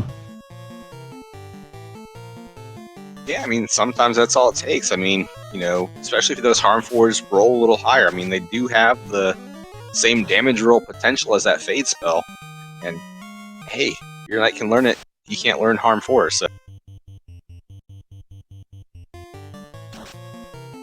So yeah, so we're working on getting Static Pulse in here. We are first on-stream runner to finish. So his official SRL time with the finish was 1:13.52. He was actually coming in, that time puts him in 9th for the run. We did have 8 others finish ahead of him in the race, and somehow miraculously, magically made it through that Fun Dead pack. Woo. So he'll be up here in just a minute once he's situated. Guelph looks like they're working their way back down over to the Fun Dead party pack, while Demon and Rubes are both working on that grind to get some more HP, so... Static Pulse joining us. GG! GG. So how much fun was that Fun Dead pack? Oh, it was... Well, they live up to their name. I'll say that much. Mm-hmm. Definitely one of the rougher Fun Deads I've had. Not the first one that I've encountered where Arm 4 was the key to victory, but they were just giving me the business. Yeah, they were pretty nasty the whole way around, so... Yeah, and Ale and I were just talking about it is, your adjustment, you wiped a bunch of times, you were trying to do the single target with your knight and stuff like that. Ale had pointed out, and then you were just like, wait, a knight could learn Harm 4. Why don't I just have all my people cast these AoE spells? And you made it through in what, the first try with it? Yes, that was the adjustment that was needed. I also granted some additional levels. I should have gotten Harm 4 when I went back to provoke it for the Pro Rings, which I don't know if it helped or not, but they seem to be that helped prevent one of them. Yeah, I mean, extra absorb is never going to hurt you, so. Yeah, exactly. Wish I had thought of it a little sooner, but it is what it is. Yeah. We were talking about, we were like, any of the time elemental spells like Stop or Zap, the Fade that was level 4 that was read to the Wizard Learnable, were ideas that we tossed out. Casting Cake on the Liches, at least one cake, try and get rid of that the nuclear that was being casted and nuke. We found out Lich had. But both Ale and I, really liked the fact that you did that Harm 4 thing and said, hey, we're making them all mages, and it was nice. Because I think you tried everything, essentially, you tried fasting your knight, you tried casting Cake, I seen that. You tried Invis stacks, I believe, a couple times, just nothing was working, or bad turn order. Yeah, exactly. I tried throwing Lich a party game with that either, but with all big kills still. But I'm glad to make it through. How did was it the Harm 4 the strat everyone else used, or? I don't know. We're not really sure. We haven't really had a chance to talk with anybody. You were the first of our on-stream runners to finish here, so we're just kind of sitting back watching as Demon, Golf, and Rubes kind of do their thing to try and close out. Oh, okay. Yep. Yeah, we just had the Guelph there. I think was pretty close to killing the Phantoms there. White, unfortunately, the Phantoms were able to crit his knight that was trying to cast Harm 4. Demon's pulling the Fundead pack again. So we're going to see what we're going to do here. We're casting Nuke. Those black mages have that highest damaging non-elemental spell. We're going to punch through that MDef, hopefully, of all of these characters, or these enemies. Big shot, 353. Lich comes out with a nuclear, ravaging, bad turn order. Demon is getting, oh no, down to just a fighter and a black mage. The knight gets crit. Oh, that's a reset. Yeah, that level 8 nuke can do some work, but you just gotta be alive to cast it. And I think the Fundead pack knew something was up and wanted to prevent that from happening. They really did. Crits are no joke. They seen those black mages chanting and it said, "Not today."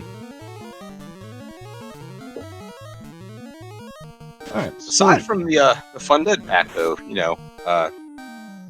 Static, what'd you think of the seed so far? Like, what'd you think of this particular flag set for the first race of the Duckling Derby? It's definitely different than the usual flag sets I usually run, which I cut my teeth first Swiss flags, so it took a bit of learning to get fast at these flags since wasn't particularly not the norm, and then kind of figuring out which chests to take, which chests to ignore. If you want to, how if you want to, play for armor or ribbon, which I was really lucky that the greed check and Earth let. I don't know. That didn't really seem to help since none of the themes I fought really used.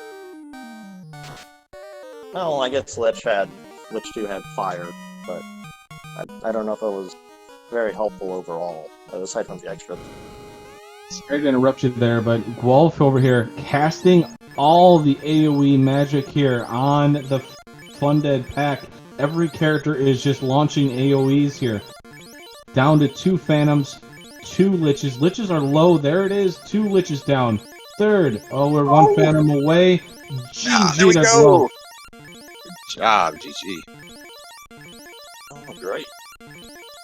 So yeah, so that's 2 on stream that Harm 4 was kind of the key for off that night. So Yeah, I think it definitely helps there to, even out that damage over everything, try and kill them kind of as fast as possible because, if you tried to just attack one at a time, it just seemed to not work out. It's kind of weird, if your knight attacked Lich, your Phantoms punished you. If your knight attacked the Phantoms, Lich punished you. And then if you just AoE'd everything, somehow it all worked well. I don't know, it was weird. yeah, it's like you couldn't win for losing unless you went full offense. And right? the best. And, here we go. Top right-hand side, Demon RHK. Can we get a nuke off? Yes, we can. We're looking good here. 2, 3. 1. Oh, we got it too! Awesome, Nuke doing it. GG to Demon RHK right behind Guelph. So Guelph finished at 1 hour, 21 minutes, and 23 seconds. Demon RHK right behind it at 1 hour, 22 minutes, and 23 seconds. So literally 1 minute behind. Yeah, strong finishing there. It's showing the value of making those adjustments and kind of changing up how you approach a potentially, well, not potentially, but a nasty alt final boss. Yeah, and here we go. Rubes is going to try and finish it out here. I believe in you, Rubes. Let's do this. Okay, so the one slight difference here, Guelph. Oh. So one of the kind of things here that's hurting, at least that what we've experienced here, is with the black belt kind of hurting Rubes in a way right now. Because we don't have that AoE spell. So we need that black belt to crit, but we need to get rid of that Phantom ASAP. We need to at least get rid of 1 Phantom or 1 Lich, instantly. And that Fade Charge did work on most of those enemies. One of the adjustments I made, some of the seeds I practiced on, was actually foregoing the black belt. It just seemed that with the free Maza, running the black belt up to 2, didn't seem to be worth it. It's a bad alt thought. You get away with lower levels, and the knight actually having you at level 2 Harm 4 was the key to it, at least for me. Oh, bad turn order for Rubes. Oh, no. Here for I think if he would have just gone Harm 4, he would have been able to beat him. I think they were low enough level, a Fade Charge and stuff like that. Unfortunately, tries to cure 4, gets the bad turn order, heals a dead character, and then Nuclear comes out, crits the white mage, and has to reset out. Wow. Yeah. Mm-hmm. And while we were watching that fight, too, we had a Demon RHK join us in chat. Demon, G. GG. So, I'm pretty sure we all kind of know what your thoughts are at this seed, but you want to go ahead and share with us how you felt the seed went? How you felt with that alt final boss? So, the routing of the seed was a little back and forth, but overall great. I felt really good about my entire pre-Topher routing. I checked 1 or 2 chests out of the way, got absolutely rewarded for it with my 1 ribbon I hit Topher, went the wrong side first on Topher, still got through, wiped out after seeing the alt final boss. Dove the second time, took the easy side, messed up my alt final boss by casting Warp instead of Fire 3, and which might have actually cleaned the fight up, and proceeded to tilt off for 25 minutes.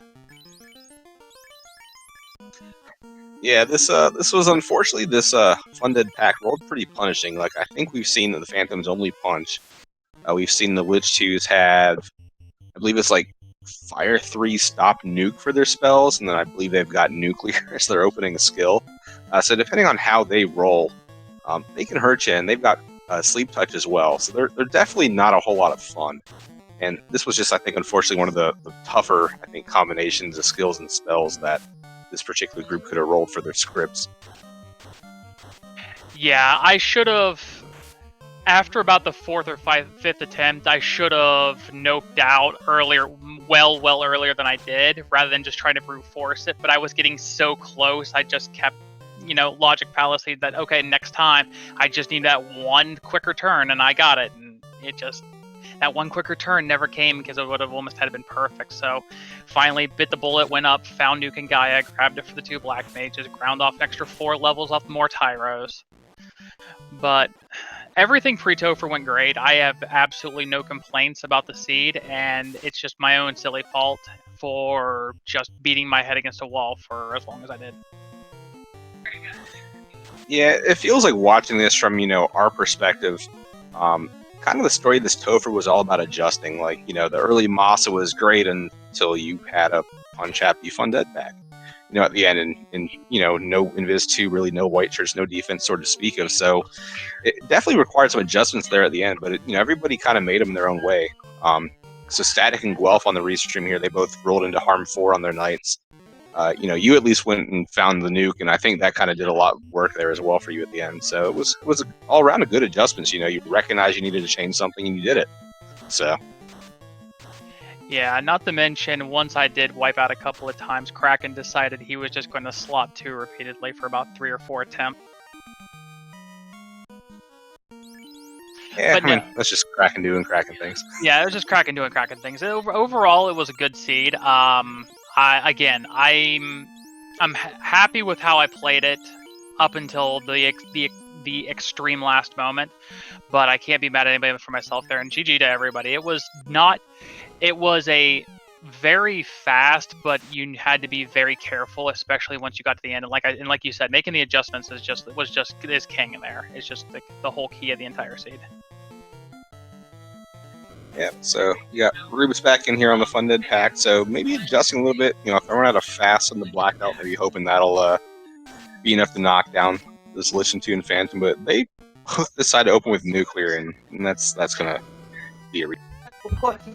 The worst turn order ever. Yeah, that was rough.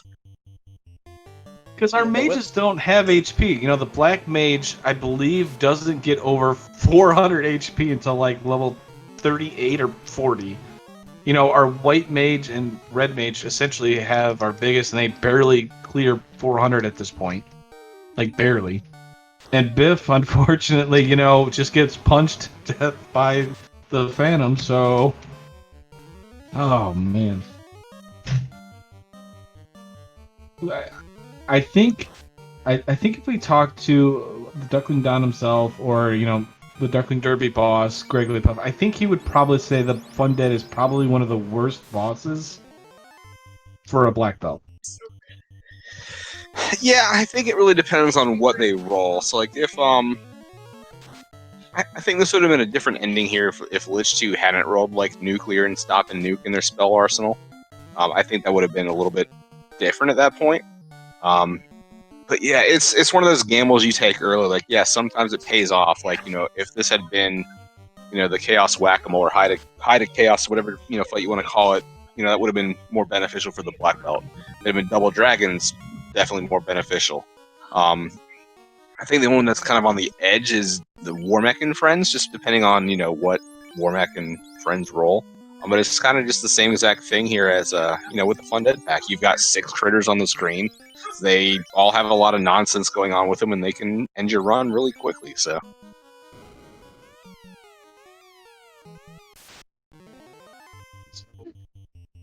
Reeves is still putting the casters, or at least the one Black Mage, out front. He's got the Red Mage, White Mage casting Invis 2, so we're trying to get those evasion stats.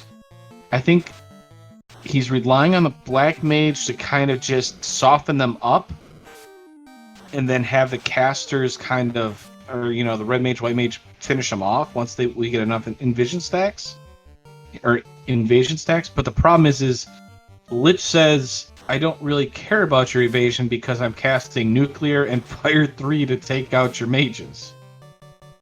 So it's the perfect counter. It's almost like Lich is adapting to whatever Rubes is trying to do and says, no. It's one of those things where I think the proper call to this particular funded pack is you basically have to go full offense for it. Like you're just giving them too much time to do things if you're sitting there using invasions or invis 2 stacks. It in the grand scheme of things, going defensive is really great when you have a punch happy boss. But on the flip side, when they only have like 500 or 600 HP, you've got enough high damage spells to easily be able to knock that out. So I think that's kind of the adjustment that's really warranted in making with this particular seed here, with how these bosses rolled. You have to make that adjustment. You have to recognize, I don't have any defenses to rely on. I just need to hit the gas and go. And that's a very kind of hard thing to do. Is because it's not easy to just say, I'm going to have a DPS race against 4 Phantoms and 2 Liches. Like, your instant thought is, I got an evasion stack, and then we're going to try and kill him. But, I don't know. It's one of those things that I think is actually a great learning tool, especially in this, because, one of the great runners, Shadow Walker, whenever he goes into Topher, the first 3 bosses, Lich, Carry, and Kraken 2, he's essentially going all offense. He says, I'm out DPSing you, and whoever wins, wins. So, and you'll see, he does it every single time, and he does it amazingly well, and he gets through, a lot of his fights really quickly. And I think that's something that this fight kind of teaches you is how to maximize your DPS for a fight. If that makes sense. Right. Yeah, and especially when I don't believe Rubus has found any ribbons here. So pretty much everything that they throw out, the fire 3s are all going to do full damage or can do full damage. They're not going to be mitigated by that ribbon. So yeah, it's just one of those things where sometimes you do have to, maybe reassess how you're approaching a fight. And that's one of the things you'll learn, though, as we come through and, you kind of experience seeds like this. Like, yeah, maybe you've done 5 practice seeds, but maybe they didn't roll kind of this much fun.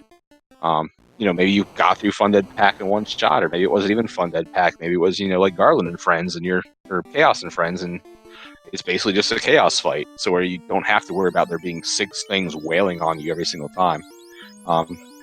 So yeah, I mean, it's just one of those things where it comes with experience, and it comes with, kind of game knowledge and figuring things out, so.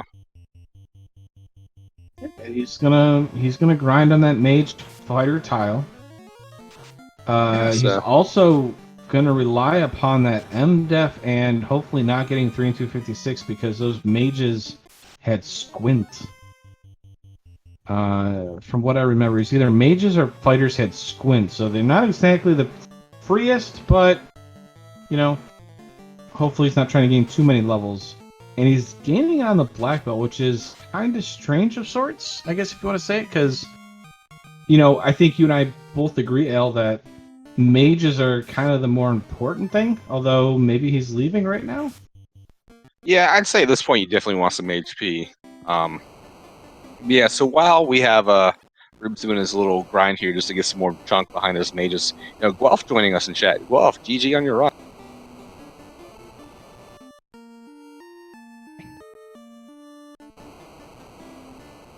He's a little exhausted here, that Funded really wore him out. I don't blame him. There we go. Welcome to the broadcast booth. Worked on that pack. It's okay, because I did the same thing. I was like, I don't think Harm 4 works on the Phantoms. And Ale goes, yeah, it does. And then we've seen somebody cast, and I'm like, it does. Okay. I would have saved probably 20 minutes if I had tried that early. Yeah, I think it's one of those learning things, though. Just in your head, it doesn't seem like it would work, and all of a sudden you try it, you're like, wow, it worked. This is great. I think because I never eat the Phantom regularly, I didn't remember. Yeah, I feel like usually with the Phantom, your options are either run from it or blast it with something high powered. And aside from like that level 4 Fade, which was promotion locked, unless you brought a White Mage, there wasn't really a lot of high powered magic to speak of. So. Oh, there was the Lit 3 to to get through the early game, but after that, yeah, it was kind of slim.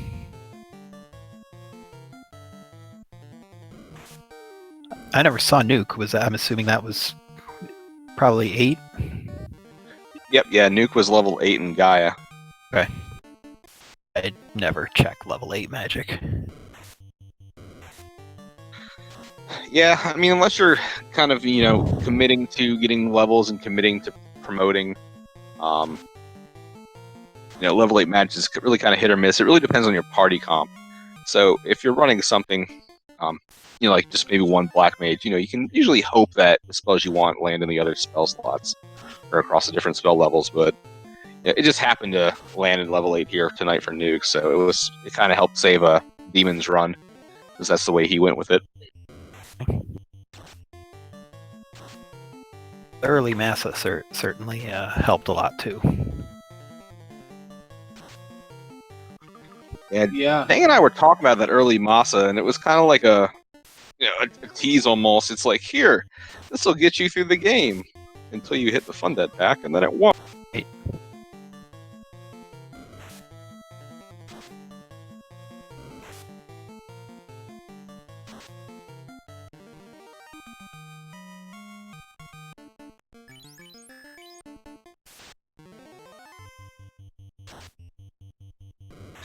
Also glad that my forgetting about the herb didn't hurt me too badly.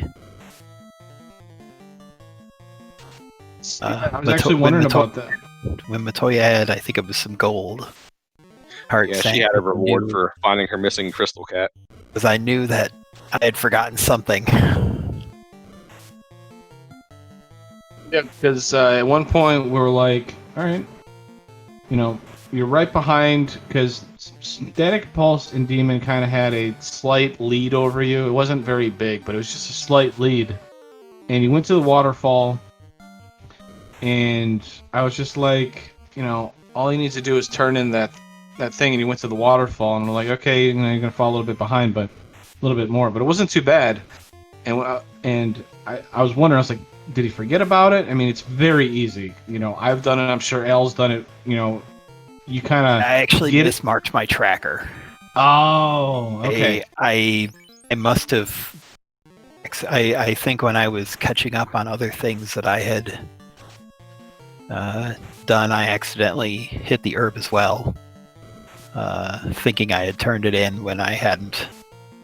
That would do it. That's why I had to go back and talk to Bicky one more time just to make sure it wasn't him that I forgot.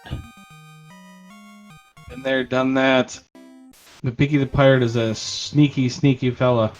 For anybody that's still around here, just to remind you, race number 2, we kind of forgot to mention this throughout. I'm hoping you're still watching Rubes here, but just to let you know, race number 2 of our Duckling Derby will be taking place July 5th at 9 p.m. Eastern Time. I believe we are going to do 2 streams of that one. Also, again, we're going to pick up 8 new runners to broadcast as best we can if the runners choose to be wanting to be broadcasted. Track 3 or race number 3 will be July 10th of next week at 9 p.m. Well, they're all at 9 p.m. And track 4 or our last race will be on July 11th at 9 p.m. So 2 weeks, 4 races, 25 runners. It's going to be tons of excitement. That's right. And there's going to be progressively harder flags. So it's going to be great. We had plenty of speed here with that free airship. We're going to see a lot more routing needed, and stuff like that going on later. I believe we get into entrance and floor shuffle by week 3 or 4. That one will be fun. Yeah, I think that one's, people are more worried about entrance floor shuffle. Like, they build it up in their heads, and then it turns out not to be too bad. It's just, you gotta jump into it and just do with it what you can. Yeah, like Dang said, progressively harder flags or different flags. Like we mentioned at the top of the broadcast, the whole point of the 4 races here was that kind of combined. Each race has 2 of the boot camp weeks kind of combined in it. So you can kind of show off the skills you learned maybe refine the skills you learn, maybe learn some new skills. Like, we all kind of learned how to adapt to a really rough short Topher tonight with our run. So it's kind of one of those things where, that should continue on throughout the next 3 races. And then also, too, with our scoring, our scoring will be posted and updated over on the Discord so everybody can see it there. But with the way our scoring works and with how many people are in here, it's really not over until after week 4 concludes. Like, I don't really see anybody kind of clenching, like, the solid number 1 winner spot. After like week 2 or 3, I think it's pretty much going to come down to all 4 races. So it's going to be definitely a lot of fun.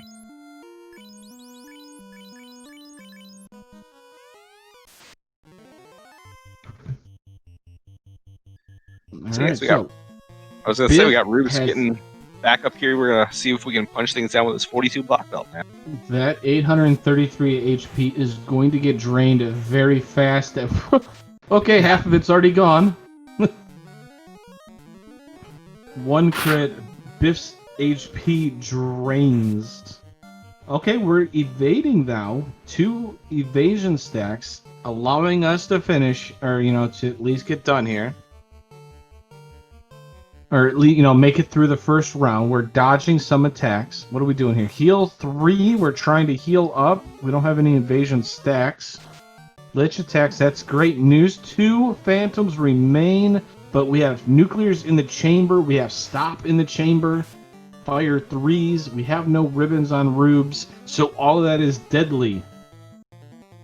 Yeah, I think one adjustment I'd make here, after you've gotten out like these 2, maybe 3 into this 2 cast, I would probably definitely just start swinging on those liches, because I feel like, the nuclears, the stops, the nukes, they're going to be more deadly than phantoms who are starting to miss.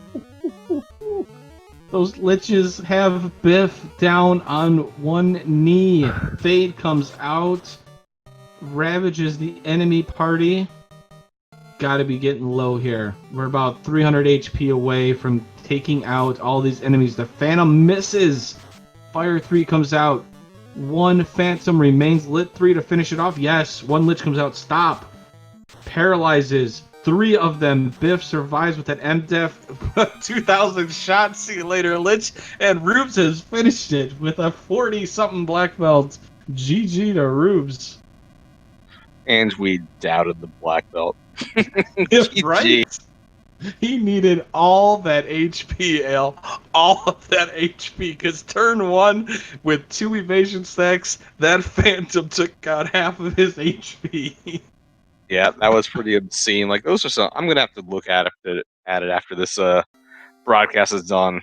Those were some not friendly Phantoms and Lich 2s there. I'm curious to see how just truly nasty they rolled. I mean, we saw they were crit happy, they were punch happy.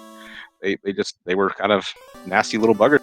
Now, one thing that I guess should probably be mentioned, though, because of the levels, though, I believe it, because he still had a gold bracelet with Pro Ring on it, so he would have actually had a little more absorb without him. But at that point, I don't think it matters, because it's not like Phantoms are relying upon a lot of hits anyways. But it might have saved him a few pennies worth of HP had he not equipped any of his armor. Yeah, I think he had it on for the fiend fights, but I believe he took it off before the Fun Dead pack. Oh, okay. I could have been misseeing what I was looking. Maybe. At that point, I'd seen a lot of 400 hits from those Phantoms, so you know what? You could be totally right on that one. So, I don't know, Al. You seem to be a little bit better on the interviewing portion of the thing. I guess. Guelph, is it? I'm hoping I'm saying that right. If not, That is correct. huh!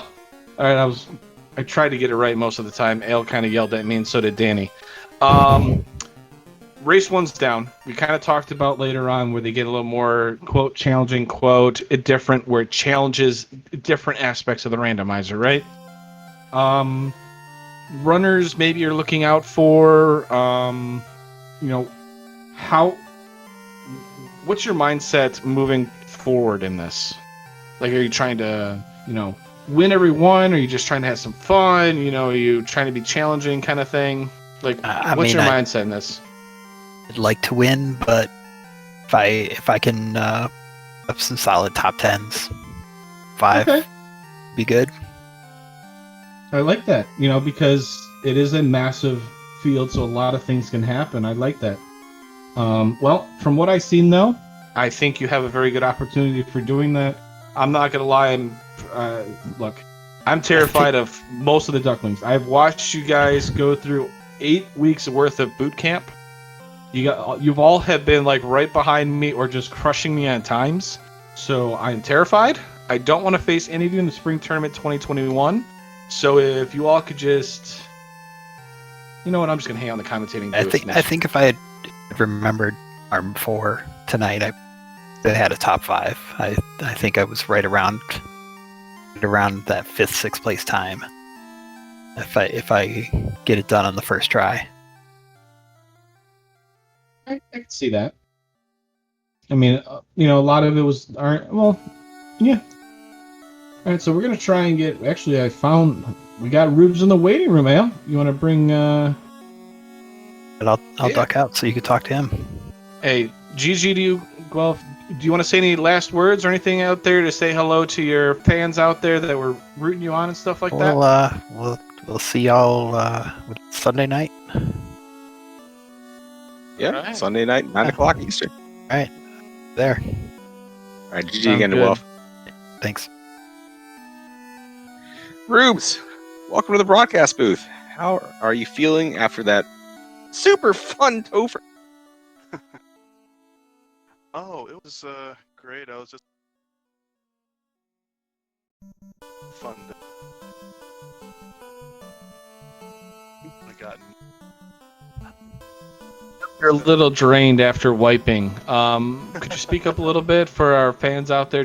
Just a little bit louder to help them out for them a little bit. I can.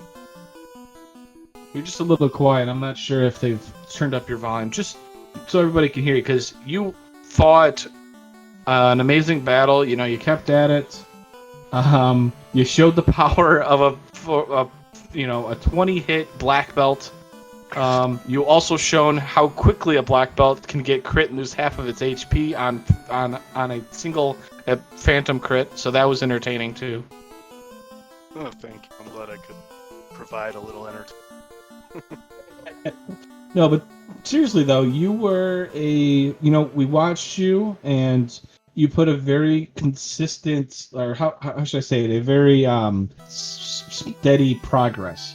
You weren't, maybe not the speed demon type, like right away, because you did join, I think, week 5 of the boot camp, if I'm correct. Yeah, that's around there. That's about right. So You might have missed, the first week and stuff like that, so you probably weren't as quick, with these flags, but you did things very quickly. You went with the black belt, and I felt like you played it pretty well, in my opinion, for doing a flag set that kind of, I think, is a little rougher on the black belt, but there's a lot better people with black belts, and Ale has crushed me many times in these flags, so But GG to you. I'm gonna let Ale actually take over because he does a lot better job of this. Yeah, I mean, you do just fine, dang, don't discount yourself. The one thing I wanted to point out, Rubes, for your run tonight, we're sitting here watching, the other runners, going through Topher, and we keep looking down at you, and you're just kind of chugging along, and next thing you know, you're like right there in Topher with everybody. We're like, oh goodness, like what is this? Like, we had like all the coins in everyone else's bucket, and then all of a sudden, like here you come in, and we're just like, oh man, if he gets like really good RNG here, a great turn order, like this is it. Like he can come in and steal the show right here. And just, I think those Fun Dead really had a different idea for how they wanted the night to go. But it's one of those things where it just kind of proves like don't count yourself out. Like with a race when there's 25, 30 people in a room, it can be kind of tough if you're sitting there like eyeing the SRL chat the entire time as people finish. But if you're just racing like 4 people and nobody's finished, like dude, just keep doing your thing. Like you're doing great. Thanks. Yeah, I was just a little stuck. but I should have read after I saw all the. I need.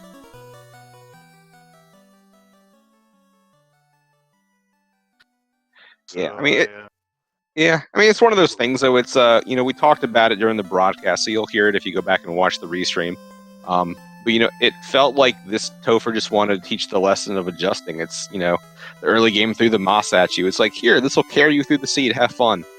And then it does until you hit Topher. Then it's like, surprise! That moss is not going to do anything anymore. So it was really kind of like a game of adjustments. So I mean, you made the call for the black belts. You went and you got them up to 42, and even though those phantoms were pretty scary with like their 410 crits, I mean, it's that was the HP, and you put them in that top slot to take the hits, and that's what really kind of helped push you through. So yeah, learning to adjust on the fly is something. Yeah, it was a lot of fun. I'm glad I had the opportunity to show off my skills and my new. yeah, I mean, like I said, don't discount yourself. I mean, you're still right in the thick of it. With it being this wide of a group of people, or this this many runners with the scoring system we're using, no one's really out of it until after the 4th week.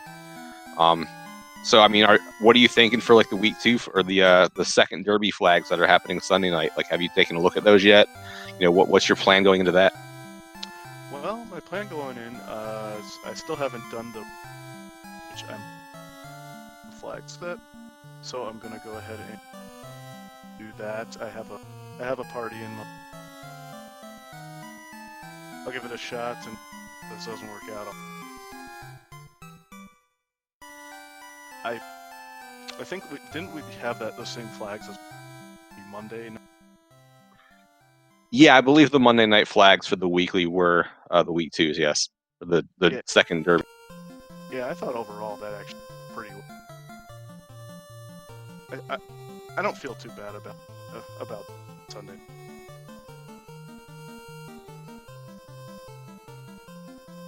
Yeah, I mean, it'll be fun. So, I mean, do you have any, just wrap this up, let us, you have the channel back, we're hitting close to the 2-hour mark here. Do you have, like, any final thoughts for, the seed tonight? Anything you want to say before we head off and call it an evening? No, GG to all the runners. I saw some really times. Look forward to on Sunday. Awesome. Yeah, I mean, just jump in there. We just had our last finish off screen, so all of our people have gotten through the seeds. So 1 Derby down, 3 to go. I mean, I'll just help take us out here. I'll let Dan give us his final thoughts here in just a second. But for me, I want to thank all our viewers out there. I want to thank Darkmoon and Greggly Puff. Darkmoon's handling things for our other restreams, since we're doing 2 restreams of this for every Derby to help showcase all our runners. Just really thank those guys for helping out so much and really kind of taking the head on this and just letting me kind of help out and fill in where I was needed. Thanks to all our runners. You guys have been really fun to watch. Like, I think a lot of veterans should be scared of a lot of the upcoming talent that we've got here. And just big thanks to like Speed Gaming and to Dangwoo and our tracker Danny. Kind of keeping us straight with 4 people on the screen at once. It's a lot of fun, especially when everyone's going so fast in the airship right off the bat. So thank you guys for tuning in, and Dang, I'll let you take us out, buddy. Al, it has been a pleasure to do commentary with you once again. Danny, the wheels to my woo. Thank you for doing our tracking. You, the fans out there that come by, support us, support Speed Gaming, support speed runners in general and stuff like that. Thank you for watching.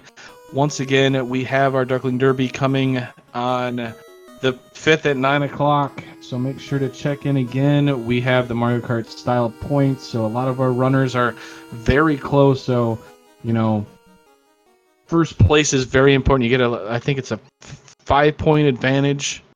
So winning is kind of crucial there. And you know what? Y'all are fabulous. Thank you for watching. We're out of here. Danny, hit that big red button just like the way I do it to cancel this stuff. Y'all have a great night.